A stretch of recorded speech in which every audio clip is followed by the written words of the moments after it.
大家好，咁咧就繼上集啦，我哋就介紹咗呢個嘅港鐵穿梭城市圍土張列車，咁就攞翻出嚟先啦。咁就呢個輕鐵啦，攞翻個殼，攞咗出嚟輕鐵嘅殼，同埋呢個嘅觀塘線 C Train， 係啦。上次介紹咗呢兩款車啊，咁我之前就淨係講過，我淨係買咗兩款啫。咁今次要講啲咩？咁你哋覺得會唔會係啲模型，即係嗰啲嘅套裝啊，維理城市嗰啲，即係南港島線或者屯馬線啦。咁就俾3秒時間大家諗下，3、1，搞掂。好啦，咁我哋今次要介紹嘅就係呢個，咁又係輕鐵嚟嘅。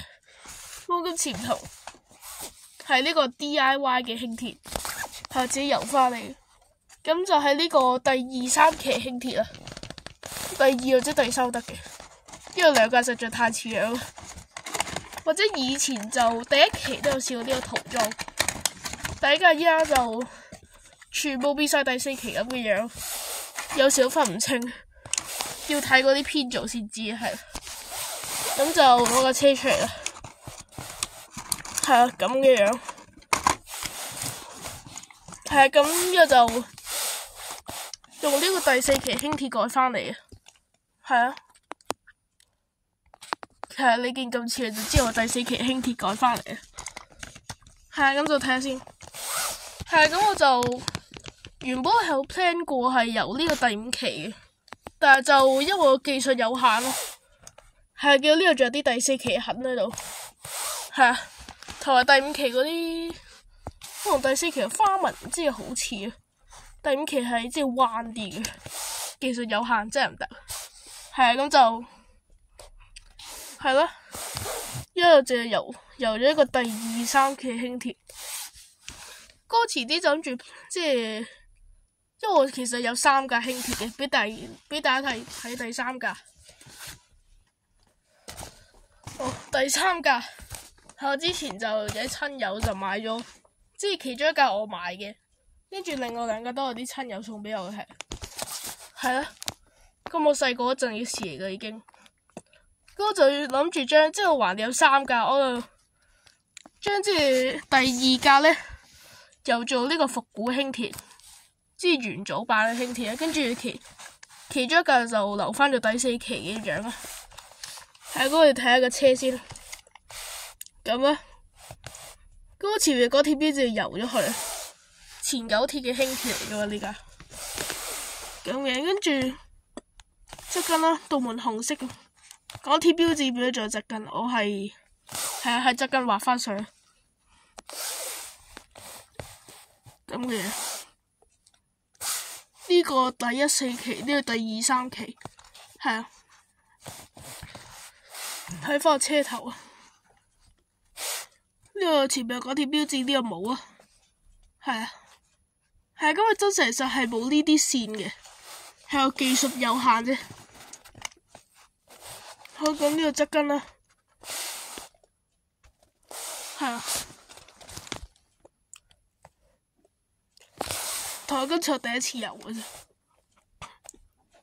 你見呢度仲有啲黑色嘅，係因為游唔走。係啊，跟住背面成個俄羅斯國旗嘅。係啊，咁嘅樣，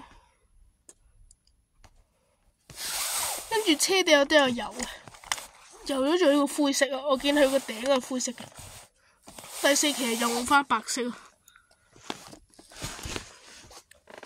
係啊，咁就冇啊。不同之處就係色啊，係嗰啲真實都係唔同樣嘅。係啊，咁就俾佢碌下。咁我今次就因為係啊時間有限啦，所以我就唔會即係放喺個套裝上面行。可能我到時可能介紹屯馬線或者南港線套裝再補翻，俾架第2、3期輕鐵去行。喺呢度第1、4期，咁就不如周街碌下算啦。喺香港底冇電。我換下呢個底，換底啊！呢個係冇，呢個有電膏換底先。OK， 咁就可以啦。放喺啲平啲嗰個俾一下。好 OK， 咁咯。係咁都係，其實油嗰度隻，因為上去個底係可以掹出嚟嘅。我當時係成個粒掹咗出嚟，跟住隻油殼，其實上面只有個殼嘅啫。上次嗰集都講咗，係啊，嘅好，周街碌下算啦。好，嘅好就是這樣子啊。咁今次嘅呢個第2、3期輕鐵就係呢個嘅介紹啊 ，DIY 版嘅係啊。咁就呢個1、4、2、3、5就冇嘅，技術有限。咁好啦，咁就下次好可能咧，即係我其實依家2架14期輕鐵嘅，我諗住將呢架變做復古，係啊，同埋近排就測緊驗啊，係啊，所以就我都係抽啲時間出嚟拍嘅啫。